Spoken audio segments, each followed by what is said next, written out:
Broadcasting from the business capital of the world, this is the Podcast Business News Network. New Day Pastoral Counseling Services is the name of the company, and we're here with our spiritual counselor and, of course, Reverend Carlene Appel joining us again here from Bloomingdale, Illinois. Welcome back to the show. How are you? Oh, good. How are you, Jill? I'm doing well. Thank you so much. Good. Pleasure to have you back here. For new listeners today, let's remind them of who you are, what you do, and we'll get started with today's topic. All right. I am the Reverend Carlene Appel, and I own New Day Pastoral Counseling Services. I'm the lead counselor. I have, I have one employee right now, and I'm building up more as I expand my corporate side. So I do general counseling and specialized in trauma and dementia care and compassion fatigue, grief. Yeah. I've been doing grief counseling for so many years, and I finally got certified for it. It's like all the other stuff. And I'm working on got to take in the midst of my 30 hours to get certified for ADHD. But anyway, so we have a corporate division as well, and we are the first in the nation to supply as needed chaplains to healthcare businesses. And so let's roll today. And so this is leading up to our TV show next week on Roku at 1:30 Central Standard Time and 2:30 Eastern Time. And that's going to be on human trafficking, and the specific area is going to be child sex trafficking, because that's huge, and also we will do sextortion again, because we're going to have Detective Rich Wiskowski. He is 20. Oh, he's a veteran detective, and 22 of his years were spent fighting cybercrime against children. Got 2 laws passed in Illinois. He'll be our guest in the second half. So anyway, so let's get rolling on today's topic. Yeah, and it's a really serious topic. I mean, not that none of our other topics are serious, but it's a heavy topic. Last week we did keeping your kids safe in sports, and a really big thing is sextortion on online, and kids are very vulnerable, and kids are so tech savvy, and they go to all kinds of sites. And there are sites that they shouldn't go to, but there's also like Omigo is one site that is a chat room that teens go to, and often there are pedophiles and sex traffickers on there pretending to be teens. So, and I want to thank our detectives who do work in cybercrime, because they have to watch this stuff, and you'll see somebody cry, and somebody, they just need to debrief, because in order to get a conviction, they have to watch this terrible stuff. And most of them have kids of their own. Yeah. And so it's very hard for them. But anyway, sextortion is, a formal definition here.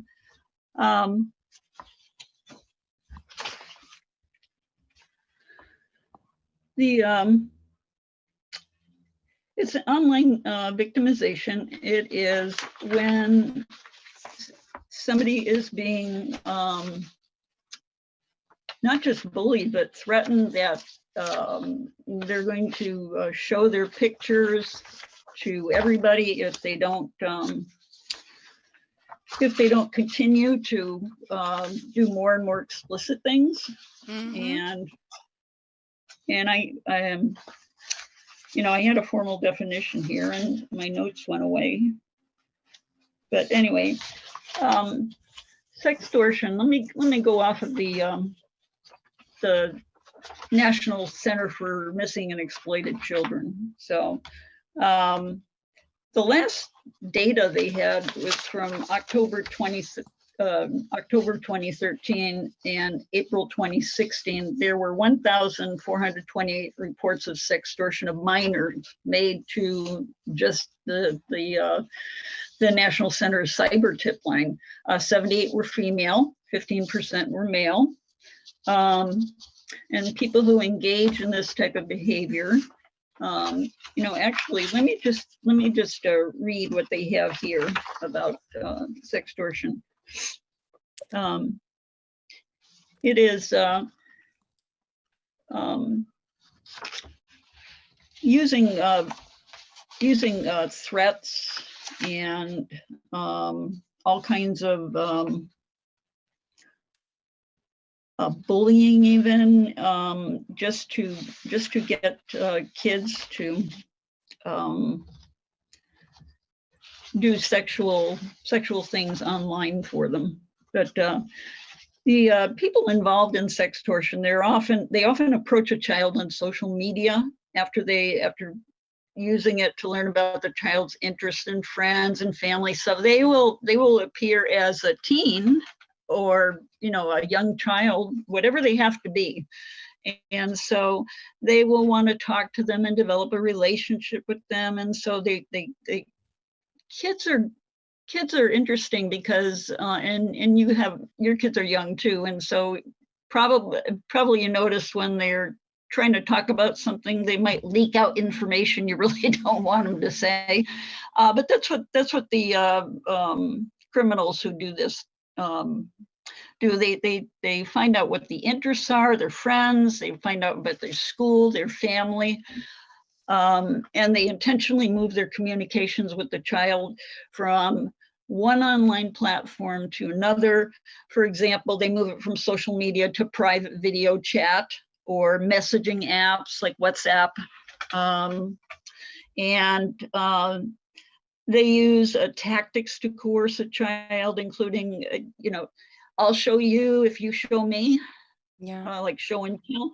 They initially offer something to the child. They will offer money or drugs in exchange for sexually explicit photos and videos. All they need is one, and the kids need to realize, and parents, please listen to this. It only takes one picture for somebody to sextort your child, because they will threaten to put it online for everybody to see, and they will too. They'll pretend to work for a modeling agency, because there's young girls who, they would love the idea of being a model. And so they pretend they work for a modeling agency, so they get sexual images of the child. They develop a bond with the child. This is all grooming. That's what grooming is. They establish friendship or romantic relationship. They secretly record sexually explicit videos of the child during video chats. They will move eventually to physically threatening to hurt or sexually assault the child or your family members. And for kids, that's like, for anybody really, that's frightening. But for a child, it's horrendous. They don't want anything to happen to their family. And so they will use multiple online identities to contact a child. They'll pretend to be, like I said, they pretend to be younger, or a member of the opposite sex. They access a child's online account without authorization, and they steal sexual images or videos of the child. And people don't realize that some people can take over other accounts. And I know I've had the experience of somebody taking over my account. And Jill, I think I remember your Facebook, it was LinkedIn. Somebody pretended to be you. Yeah. LinkedIn. Oh, I've had my Facebook hacked. I had my computers all hacked. My iPhone's hacked. I've had everything hacked. So yeah, there's been I'm used to it since 2014. It started. There was a whole or deal with the police department, but there's nothing they could do. Because they found my stuff on a pedophile's computer, a folder called Jill Nicolini. And they're like, who does this? They broke into my computer and hacked everything that was ever on my hard drive. So yeah, I've had my own issues with that, but it's so easy to happen to anyone. And I'm a victim of it. I know, I understand. Yeah. And the bad part is that you're the one who has to restore everything.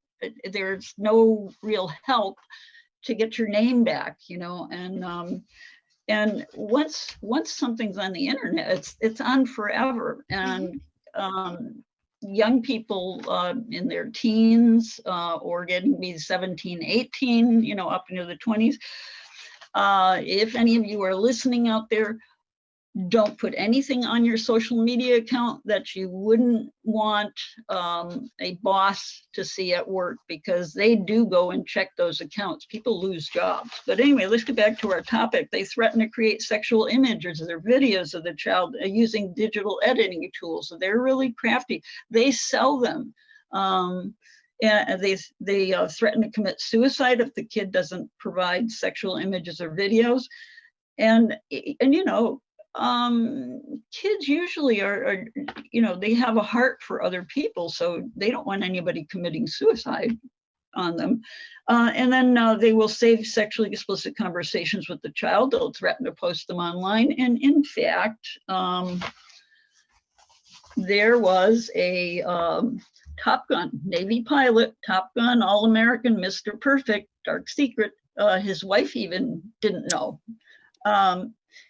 He was an instructor stationed at the Naval Air Station, Oceana. His father was a Navy pilot. His grandfather was a 2-star admiral, family dog named Maverick. He had stellar reports. And the Navy gave him an outstanding recommendation, promote and select now. And so he seemed to maintain a clean record, and he didn't even have a parking ticket, this guy. So he had fathered 2 children, had a loving wife by his side. To his father, who was a retired commander, he was a dream son up until the verdict was reached. He had some very dark crimes against teen girls. He had sadistically tormented, manipulated, blackmailed 9 teenage victims, and the youngest was 12 years old. So it shocked his coworkers, shocked his friends. Nobody knew this other side of him. He had over 800 sexually explicit photos and videos of underage girls on his computer. Over 45 girls of the 275 contacts he maintained on Skype had been upfront with Harris that they were underage. And so, you know, here's this guy, Mr. All-American, and he was doing horrible things to girls online. And the judge said, you essentially raped them. In some ways, what you did was worse because you kept on coming back to them. He was guilty, jury found him guilty of 29 counts of production, receipt, transportation, and possession of child pornography, as well as obstruction of justice. And he was sentenced to 50 years in prison. And his wife stood by him until, you know, they were at the trial, of course, and they heard this evidence. And he never apologized for any of it. In fact, he tried to get out of jail. He sent word to the Chinese and the Russians that he would sell them secrets on Navy aircraft if he would get them out, they would get him out of jail. So the guy is a real piece of work. And so even his fellow aviators didn't know anything. And so 50 years in prison, he got, I think he got more for the, treasonous behavior. And so, yeah, he in fact, one of his victims was from Canada, one of his first victims. And Amanda Todd. She was 15 years old. He cyberbullied her. And he said, if you don't give me more, I'm going to show it off to people. Well, she thought she'd call his bluff because he wanted a show. And so he ended up, he made good on his threat. He put it on Facebook page made by himself. Her friends were all able to see that. She ended up changing schools to avoid the bullying that resulted from a stranger's blackmail, but the bullying persisted. And she made a video on YouTube about what had happened to her, and then she committed suicide. And yeah. So she explained on that YouTube video, she explained in detail how this stranger convinced her to expose her breast on a webcam. And millions of people listened to that. And her mother, Carol Todd, was so grateful when the police had arrested him. And she said, "This is truly a day we've been waiting for." The defense lawyer for him, he confirmed that one of the charges against his client involved a 15-year-old girl from British Columbia. And so the Canadian authorities had to wait to tell Amanda Todd's parents because it would compromise their investigation when they found out. But yeah, so it can be the most Mr. All-American like this guy was. I have another report from Virginia Beach. Interestingly, he lived around Virginia Beach, and this other person that I found also lived in Virginia Beach. And let me pull out my other.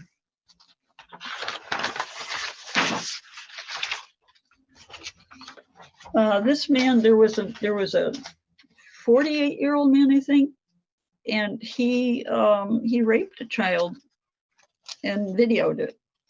And there was a 70-year-old guy who was watching it too.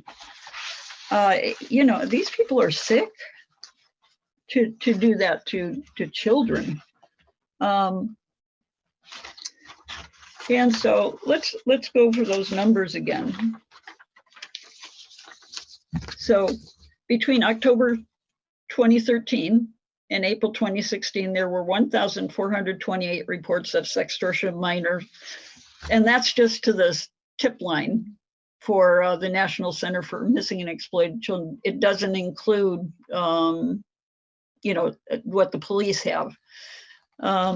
So people engage in sextortion. They have usually like three main objectives. They want to acquire increasingly more explicit content on a child. They want to obtain money or goods from the child. They want to meet in order to engage with sex with the child. And the child victims' ages ranged from 8 years old to 17.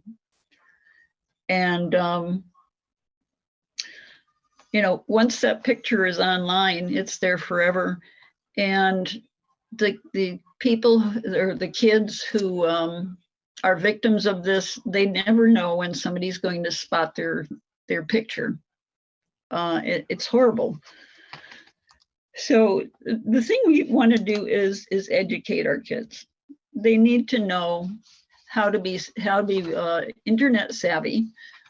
Parents need to put controls on their kids' phones and their kids' other devices, because the kids don't know.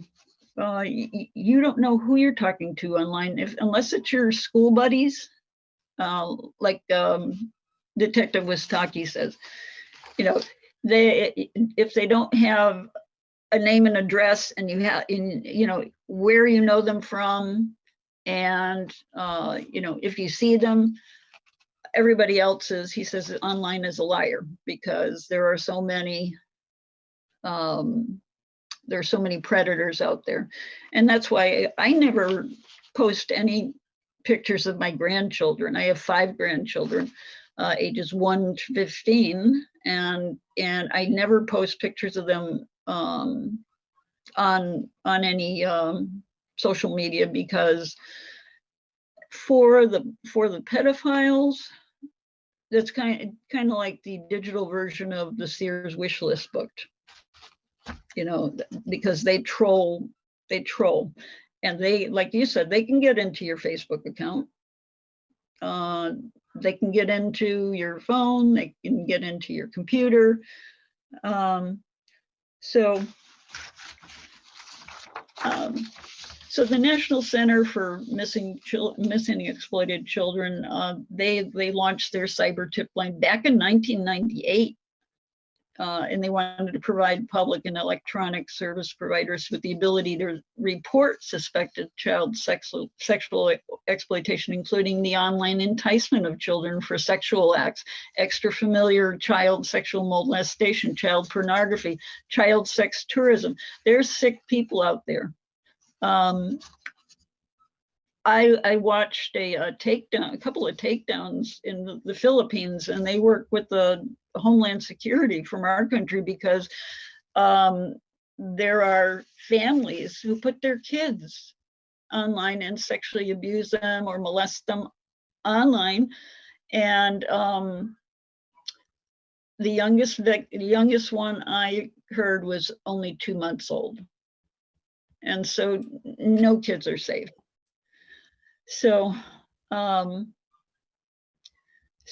anyway, they will review, if you call their tip line, they will review all the information in a report that's made available to the appropriate law enforcement agency, and kids can call the police, 911, or talk to your school resource officer. They're there, to make sure that you're safe. And somebody can make a report by report.cybertip.org. So they can make a report if they want, because we want to help our victims take back control. So we need to talk to our internet service providers and get on those platforms to help mitigate the spread of all those images. Because those images may be sold over in who knows what country. Russia is a country that does that, Saudi Arabia.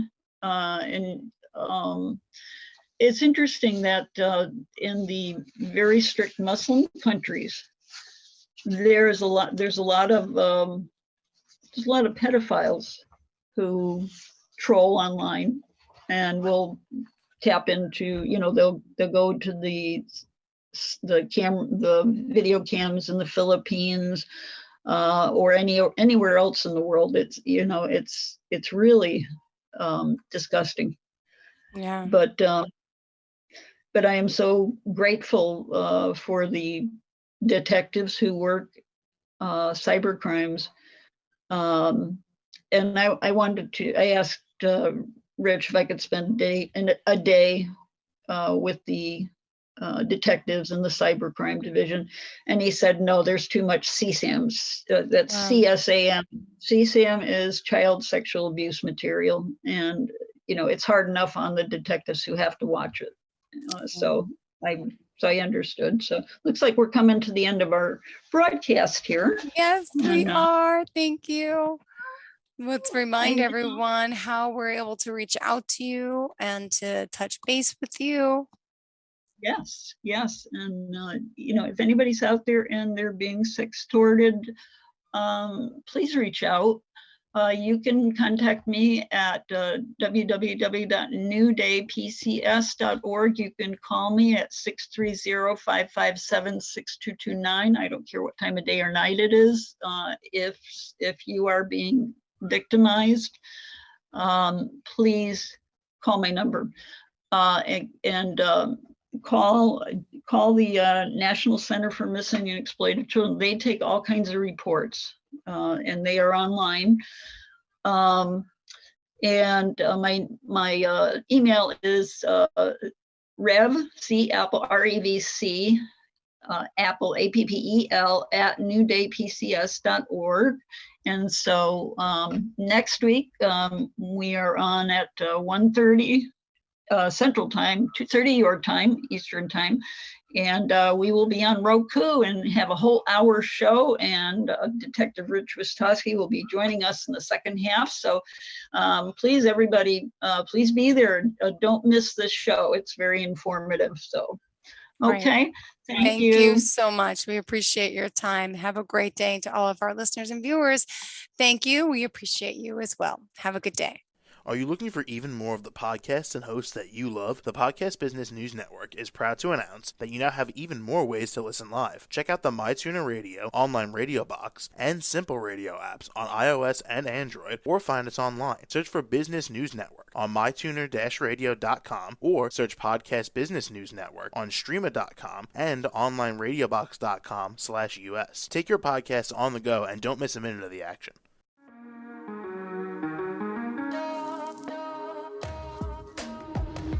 Broadcasting from the business capital of the world, this is the Podcast Business News Network. For nearly 2,000 severely injured veterans, everyday life has become filled with barriers. Day-to-day simple tasks can become pretty daunting. I have to carry my chair up 2 flights of steps or have somebody do it for me. What scares me the most is just the falling. When I'm struggling with my house, I think, to have that one great barrier just knocked down, it's crucial. Home for Our Troops is a wonderful nonprofit that builds a mortgage-free, fully adaptive, handicap-accessible house. And there's no catch. It'll be our very first home that we've ever owned. This is a game changer. This is where your life begins again. We need you to join us in completing this important mission. Please visit hfotusa.org and help build homes and rebuild lives. Because of you, everything's going to be okay.